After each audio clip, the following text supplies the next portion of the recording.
కొన్ని జట్లు ఆరంభం నుంచే తేలిపోయాయి. మరికొన్ని జట్లు మొదట్లో అదరగొట్టి తర్వాత తుస్సుమనిపించాయి. ఇంకొన్ని జట్లు స్ఫూర్తిదాయక ఆటతో ముందంజ వేసి అసలు సమరాల్లో చేతులెత్తేశాయి. చివరికి టోర్నీలో ఇప్పటిదాకా ఉత్తమ ప్రదర్శన చేసిన రెండు జట్లే అంతిమ సమరానికి సిద్దమయ్యాయి. లీగ్ దశలో సమాన విజయాలతో టాప్ 2లో నిలిచిన royal Challengers Bengaluru, Gujarat Titans మధ్య ఐపీఎల్ 19వ సీజన్ టైటిల్ పోరుకు రంగం సిద్దమైంది.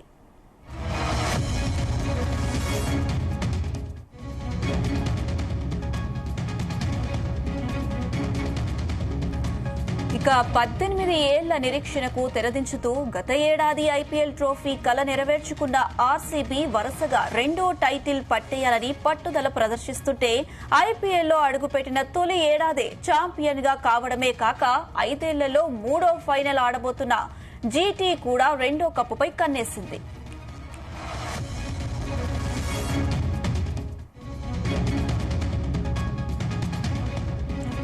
రెండు నెలల పాటు అభిమానులను ఉర్రూతలూగించిన లీగ్ లో ఆఖరి పోరుకు అంతా రెడీ అయింది. ఫైనల్లో డిఫెండింగ్ ఛాంపియన్ రాయల్ ఛాలెంజర్స్ బెంగళూరును గుజరాత్ టైటాన్స్ ఢీకొనబోతుంది.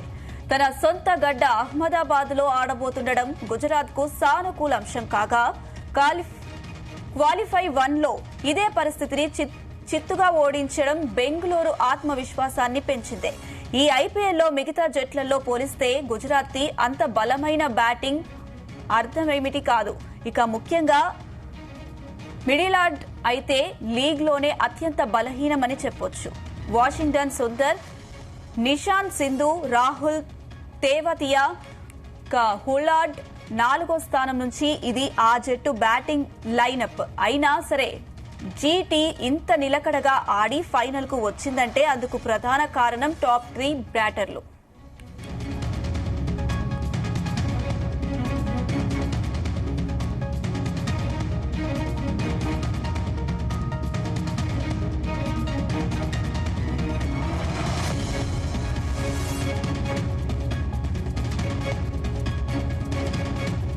కెప్టెన్ శుభ్మన్ గిల్, సాయి సుదర్శన్లతో కూడిన ఓపెనింగ్ జోడీ గుజరాత్ కు అతిపెద్ద బలం.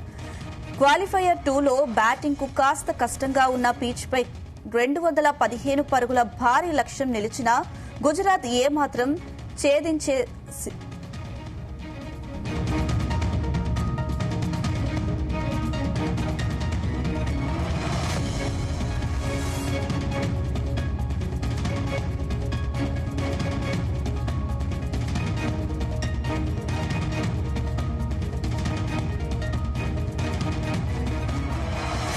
కెప్టెన్ శుభ్మన్ గిల్, సాయి సుదర్శన్లతో కూడిన ఓపెనింగ్ జోడీ గుజరాత్ కు అతిపెద్ద బలం. క్వాలిఫైయర్ 2లో బ్యాటింగ్ కు కాస్త కష్టంగా ఉన్న పిచ్ పై 215 పరుగుల భారీ లక్ష్యం నిలిచిన గుజరాత్ ఏ మాత్రం ఛేదించేసిందంటే అందుకు గిల్, సుదర్శన్ వేసిన తిరుగులేని పునాదే కారణం. ఈ జోడీ ఏకంగా 167 పరుగుల భాగస్వామ్యం నెలకొల్పింది. గిల్ సెంచరీ కొడితే సుదర్శన్ అర్ధ శతకం సాధించాడు. గిల్ దశలో కూడా ఈ జోడీ అనేక మ్యాచ్లో జట్టుకు అద్భుత ఆరంభం లభించింది. టోర్నీలో అత్యధిక పరుగుల వీరుల్లో 2, 3 స్థానాల్లో ఉన్నారు గిల్, సుదర్శన్. మూడో నెంబర్లో ఆడే బ్యాట్లర్ సైతం 500 పైచిలుకు పరుగులు సాధించాడు. కొన్ని మ్యాచ్ల్లో అతను కీలక ఇన్నింగ్స్ ఆడాడు. జీటీ బ్యాటింగ్ భారాన్ని చాలా వరకు ఈ ముగ్గురే మోస్తున్నారు. ఈ ముగ్గురు విఫలమైన రోజు గుజరాత్ కు ఇబ్బందే. ముఖ్యంగా ఓపెనర్లు త్వరగా అవుట్ అయిపోతే జీటీ పతనమైపోతుంది.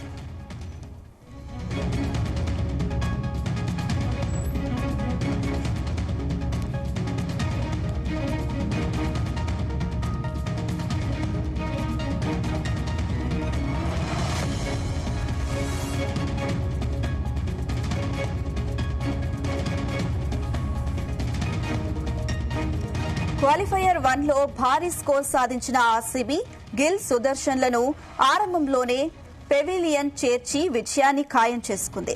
ఫైనల్లోనూ ఇలాగే గుజరాత్ ను దెబ్బతీయాలని ఆర్సీబీ ప్రయత్నిస్తుండడంలో సందేహం లేదు. మిగతా బ్యాటర్లలో సుదర్శన్ ఒక్కడే చెప్పుకోదగ్గ ఇన్నింగ్స్లు ఆడాడు. నిషాంత్ సింధు, తేవాతియా హోల్డర్లపై పెద్దగా అంచనాలు లేవు.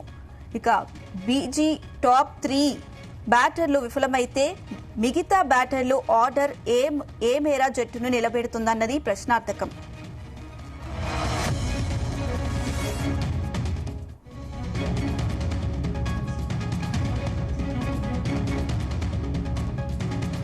బెంగళూరు గత ఏడాది ఛాంపియన్ అయినందున ఈసారి కూడా ఆధిపత్యం చెలాయిస్తూ ఫైనల్ కి చేరుకుందన్న అందుకు ప్రధాన కారణం ఒకప్పటి బ్యాటింగ్ లో ఒకరిద్దరు మీద ఆధారపడే పరిస్థితి లేకపోవడం, ఒకరు పోతే ఇంకొకరు అన్నట్లుగా చాలా మంది మ్యాచ్ విన్నర్లుండడం, ఆరంభం నుంచి చివరి వరకు విధ్వంసం కొనసాగించే ఆటగాళ్లతో బ్యాటింగ్ ఆర్డర్ నిండి ఉండడంతో ఆ జట్టుకు తిరుగు లేకుండా పోతుంది. ఆ జట్టులో కాస్త ఆచితూచి ఆడేది కోహ్లీ మాత్రమే. సీజన్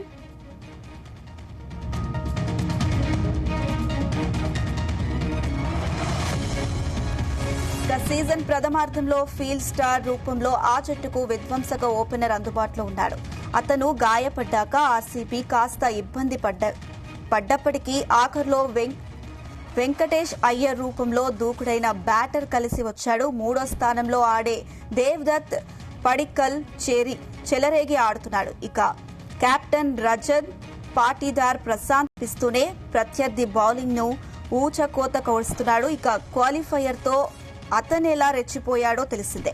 ఇక టీమ్ డేవిడ్, జితేష్ శర్మ, కృణాల్ పాండ్యా, రోమరియో రూపంలో ఇన్నింగ్స్ కు మెరుపు ముగింపునివ్వగల బ్యాటర్లు ఆర్సీబీకి ఉన్నారు.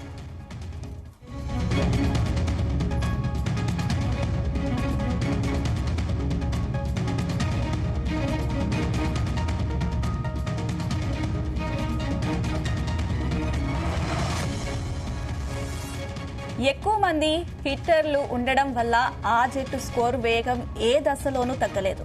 లక్ష్యాలు పెద్దవైనా ఆ జట్టు తొనకదు. 200 పైచిలుకు స్కోర్లు చేయడం, 200 పై లక్ష్యాలను ఛేదించడం ఆర్సీబీ అలవాటుగా మార్చుకుంది. ఈ సీజన్లో ఒక మ్యాచ్లో మాత్రమే ఆ జట్టు బ్యాటింగ్ ఆర్డర్ పూర్తిగా విఫలమైంది. అది ఫైనల్ ప్రత్యర్థి గుజరాత్తోనే కావడం గమనార్హం. ఇక ఆర్సీబీ 155 పరుగులకే పరిమితమైన ఆ మ్యాచ్లో జీటీ 4 వికెట్ల తేడాతో నెక్కింది. మరోసారి అలా కుప్పకూల్చితే తప్ప జీటీకి ఆర్సీబీ బ్యాటర్ల నుంచి ఇబ్బంది తప్పకపోవచ్చు.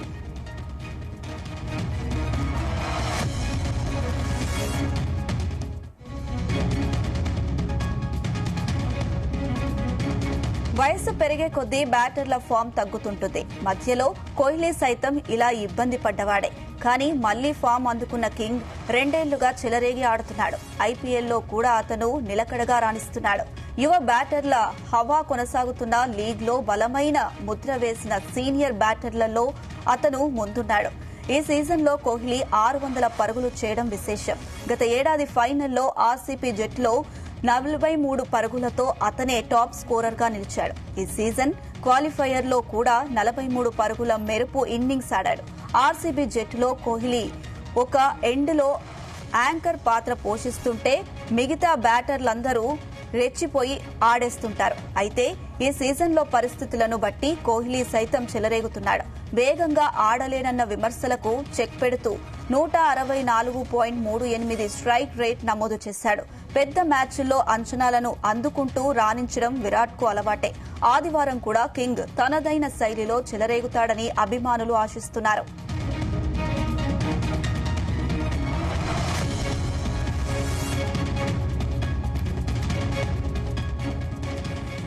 ఈ ఐపీఎల్లో ఉత్తమ బౌలింగ్ జట్లలో బెంగళూరు, గుజరాత్ ముందు వరుసలో ఉంటాయి. ఇక బ్యాటింగ్ ఎంత బలంగా ఉన్నా, బౌలింగ్ బలహీనంగా ఉన్నా ఏ జట్టు ఎక్కడి దాకా రాలేదు. బౌలింగ్ విషయంలో 2 జట్లు సమర్థులే. లేటు వయస్సులో అద్భుత ప్రదర్శన చేస్తున్న ఆర్సీబీ పేసర్ భువనేశ్వర్ ఈ సీజన్లో ఆశ్చర్యపరిచే నిలకడను చూపించాడు. తన స్వింగ్ తో మేటి బ్యాటర్లను కంగారెత్తిస్తూ వికెట్లు తీశాడు. ఇక అతను పొదుపుగాను బౌలింగ్ చేస్తున్నాడు. కొంచెం ఆలస్యంగా జట్టుతో కలిసిన హెజిల్వుడ్ జట్టుకు ఎంతో కీలకంగా ఉన్నాడు. రసీక్ మరో ఆణిముత్యం లాంటి పేసర్ ఆర్సీబీకి దొరికాడు. స్పిన్లో ఆర్సీబీ కాస్త బలహీనం. స్పిన్ను పేసర్లా వేసే కృణాల్ కు తోడు సుయాష్ ఆ జట్టుకు అందుబాటులో ఉన్నాడు. ఇక గుజరాత్ టైటాన్స్ కు కూడా పేస్లో తిరుగులేదు. టోర్నీలో నెంబర్ 1 బౌలర్గా కొనసాగుతున్న కగిసో రబాడాకు తోడు మహ్మద్ సిరాజ్, జేసన్ హోల్డర్లతో గుజరాత్ పేస్ దళం ఎంతో బలంగా కనిపిస్తుంది. ఈ సీజన్లో అంత గొప్పగా రాణించకపోయినా రషీద్ ఖాన్ రూపంలో నాణ్యమైన స్పిన్నర్ ఆ జట్టుకు అందుబాటులో ఉన్నాడు. మరి అవతలి జట్టు బ్యాటర్లకు అడ్డుకట్ట వేయడంలో ఈ రెండు బౌలింగ్ దళాల్లో ఏది ఎక్కువగా విజయం అవుతుందో చూడాలి.